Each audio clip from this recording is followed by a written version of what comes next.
샬롬. 오늘 아침 함께 묵상할 말씀은 마가복음 8장 22절에서 26절입니다. 제가 봉독하겠습니다. 베세다의 이름에 사람들이 맹인 한 사람을 데리고 예수께 나와 손 대시기를 구하거늘 예수께서 맹인의 손을 붙잡으시고 마을 밖으로 데리고 나가사 눈에 침을 뱉으시며 그에게 안수하시고 무엇이 보이느냐 물으시니 쳐다보며 이르되 사람들이 보이나이다. 나무 같은 것들이 걸어가는 것을 보나이다 하거늘 이에 그 눈에 다시 안수하심에 그가 주목하여 보더니 나아서 모든 것을 밝히 보는지라. 예수께서 그 사람을 집으로 보내시며 이르시되 마을에는 들어가지 말라 하시니라. 아멘. 샬롬. 오늘은 벳세다 맹인 사건을 함께 묵상하기 원합니다.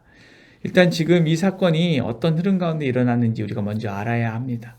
칠병 기적이 일어난 이후에 예수님께서 제자들을 데리고 바다 건너로 가셨죠. 그곳에서 바리새인들을 만났는데 바리새인들이 예수님께 이제 하늘의 표적을 구하면서 이렇게 하고 힐난합니다. 그러니까 예수님께서 내가 이 세대에게는 표적을 주지 아니하리라 이렇게 짧게 말씀하시고 다시 배를 타고 이제 건너편으로 가시는 것이죠. 벳세다로 이동을 하게 되는데 이 벳세다로 이동하는 동안에 배 안에서 한 사건이 벌어집니다. 예수님께서는 이전에 있었던 일을 한번 리마인드하면서 묵상하시는 것이죠.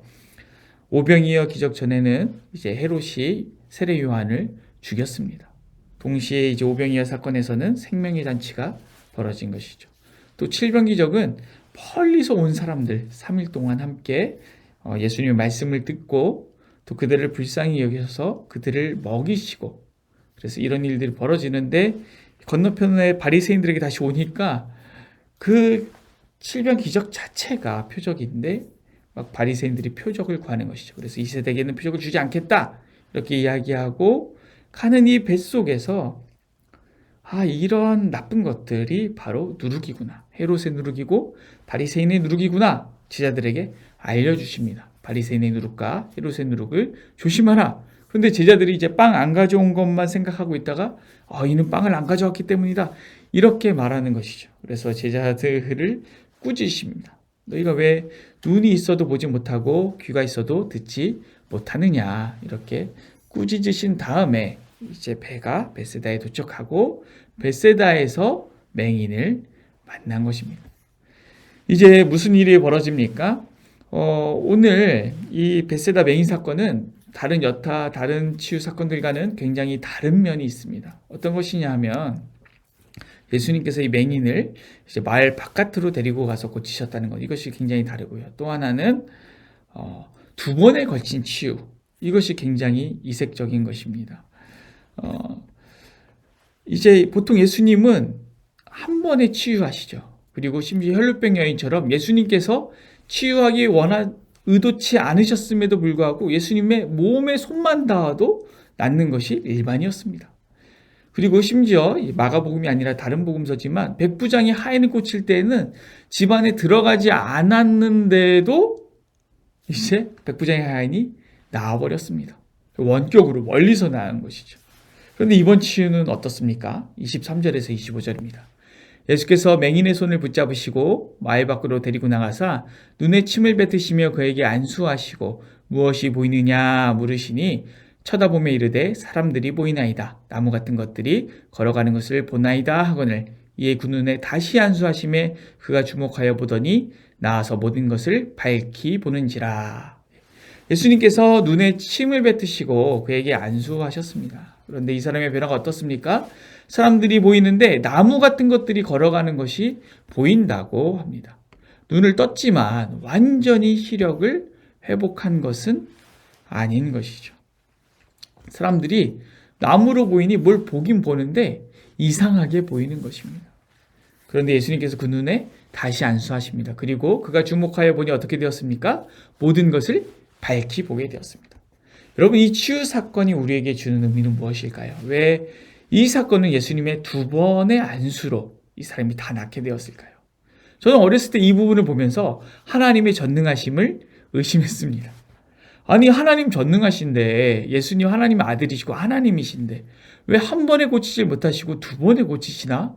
하나님도 인간처럼 유한한가? 하나님의 능력에도 한계가 있나? 참 이상하다. 혹시 한 번에 못 고치실까봐 창피해서 마을 바깥으로 데리고 가셨나? 이런 어이없는 상상도 해봤습니다. 제가 그런데 이제 칠병 기적에 대해서 우리 묵상할 때 말씀드렸는데 요한복음에 보면 예수님이 행하신 일이 너무 많아서 다 기록할 수 없다고 했습니다. 너무 많아서죠. 그렇다면 왜 특별히 이 많은 기적들 중에서 벳세다 맹인의 기적을 기록하셨을까요? 이왕이면 두 번에 걸쳐서 고치신 것 말고 한 번에 고친 것, 한 번 고쳤더니 사람이 나무로 보이는 거 이런 거 말고 씻은 듯이 한 번에 고친 것을 기록하는 것이 훨씬 더 멋있어 보이지 않을까요? 그런데 예수님이 행하신 일이 너무 많아서 다 기록할 수 없기 때문에 성경에는 이유 없이 기록된 것은 없습니다. 벳세다 맹인 치유 사건은 우리에게 비유로 무엇인가를 강렬하게 알려주고 있는 것이죠. 그것은 바로 우리와 제자들의 변화 과정에 대한 것입니다. 예수님께서 벳세다로 가는 배 안에서 제자들을 꾸짖으셨죠. 그때 뭐라고 하셨을까요? 마가복음 8장 17절 18절입니다. 예수께서 하시고 이르시되 너희가 어찌 떡이 없으므로 수군거리느냐 아직도 알지 못하며 깨닫지 못하느냐 너희 마음이 둔하냐 너희가 눈이 있어도 보지 못하며 귀가 있어도 듣지 못하느냐 또 기억하지 못하느냐. 눈이 있어도 보지 못하며 어떤 상태이죠? 벳세다 맹인과 같은 상태가 바로 제자들의 상태입니다. 그리고 어쩌면 우리들의 상태인 것이죠. 어쩔 때는 하나님의 놀라운 일이 일어나고 있는데도 전혀 깨닫지 못하고 감사하지 못할 때가 많고요. 하나님께서 무엇인가 우리 삶에 원하시는 것이 있어서 하나님께서 베푸신 일에도 전혀 감동하지 못하고 깨닫지 못할 때가 얼마나 많은지 모르겠습니다. 그런데 제자들의 모습이 이런 것 같은 거죠. 근데 이런 제자들 예수님을 만나고 뭔가 달라집니다.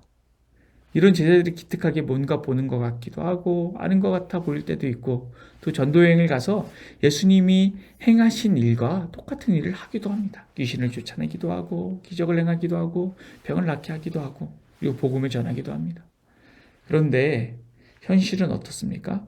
사람이 나무로 보일 정도로 무엇인가를 삐뚤게 보는 것입니다. 아예 아무것도 안 보이는 상황은 지나갔는데 여전히 모든 것이 제대로 보이지는 않는 것이죠. 이런 제자들이 다시 한번 예수님 만나서 안수를 받게 된다면 두 번째 치료를 받게 된다면 어떻게 될까요?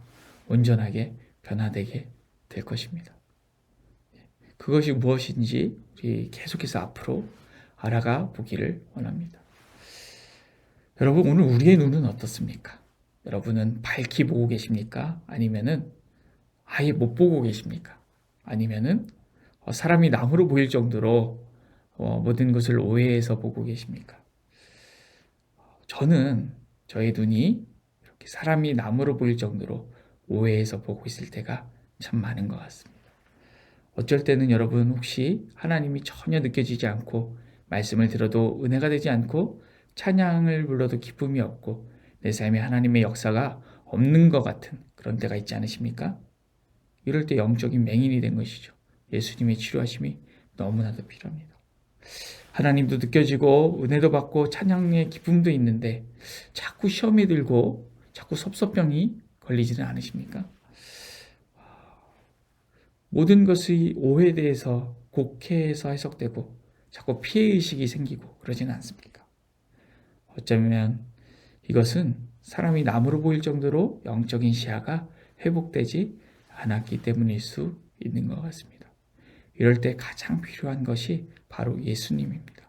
우리가 한 번에 완전히 씻은 듯이 좋아질 수 없을지라도 우리 주님, 우리를 만지시면 우리가 변화하기 시작합니다.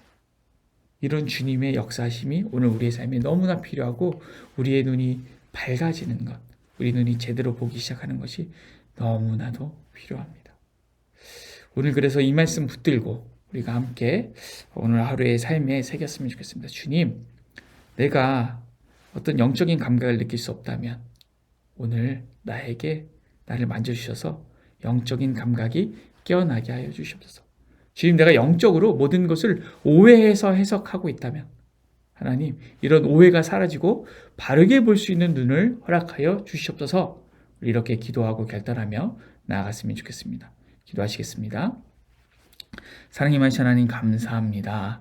하나님, 그렇습니다.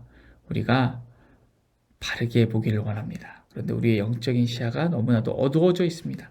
하나님, 우리에게 역사해 주셔서, 예수님, 우리의 눈에 안수하여 주셔서 우리가 바르게 볼 수 있도록 인도하여 주시옵소서.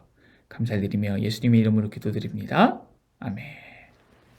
오늘 도고 기도는 교회 학교를 위하여, 그리고 교회 학교 교사들과 맡겨진 사명, 그리고 교회 학교 학생들의 비전과 영적 성장을 위해서 기도하겠습니다. 그리고 이어서 기도하실 때 우리 담임 목사님 건강을 위하여서, 그리고 우리 교우들의 건강을 위하여서, 그리고 어려운 가운데 있는 이웃들을 위하여서, 그리고 교회를 위해서, 나라를 위해서, 그리고 코로나 사태가 빨리 해결될 수 있도록, 그리고 말씀을 붙들고 기도하며 주님 앞에 나아가겠습니다. 기도합니다.